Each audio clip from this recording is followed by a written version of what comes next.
এইরকম ভিডিও বানানোর জন্য পিকা নামে একটি ওয়েবসাইট আমাদের ভিজিট করতে হবে। তো ওখানে অবশ্যই গিয়ে সাইন ইন করে নেবেন।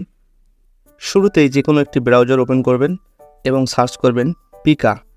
তারপরে আপনাদের সামনে একটি ওয়েবসাইট চলে আসবে। তো শুরুর ওয়েবসাইটটিতে আপনারা ক্লিক করবেন। এখানে একটু ওয়েট করবেন এবং এখানে কিন্তু অবশ্যই সাইন ইন করে নিতে হবে। অর্থাৎ আপনারা গুগল দিয়েও সাইন ইন করতে পারেন, জিমেল দিয়েও করতে পারেন।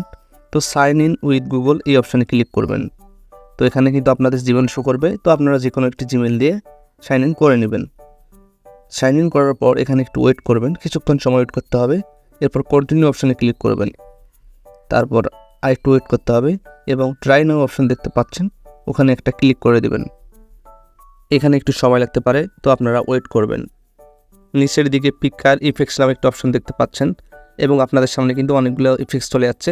তো আপনারা যে কোনো একটি ইফেক্ট সিলেক্ট করতে পারেন, আপনাদের ছবি অ্যাড করে আপনারা ভিডিও তৈরি করতে পারেন। এখানে কিন্তু আপনারা যে কোনো ইফেক্টসে সিলেক্ট করতে পারেন, কারণ সবগুলো ফ্রিতে ইউজ করতে পারবেন। তো আমি একটি সিলেক্ট করে নিলাম এবং নিচের দিকে আপনারা ইমেজ অপশন দেখতে পাচ্ছেন। তো ওখানে একটা ক্লিক করে দিবেন এবং আপনাদের গ্যালারিটি ওপেন হয়ে যাবে। তো গ্যালারি থেকে আপনারা যে কোনো একটি ছবি সিলেক্ট করতে পারেন। তো তারপরে কিন্তু এরকম একটি ইন্টারফেস আসবে এবং প্লাস অপশনে ক্লিক করে দিবেন। এখন কিন্তু ভিডিওটি তৈরি হওয়া শুরু হয়ে যাবে। তো এখানে কিন্তু 5 মিনিট, 10 মিনিট, 15 মিনিট অথবা আধা ঘন্টাও লেগে যেতে পারে। আপনাদের ভালো ইন্টারনেট কানেকশন দিয়ে আপনারা কাজটি করবেন অবশ্যই। 5 মিনিট অপেক্ষা করার পর কিন্তু আমার কাজটি হয়ে গেছে।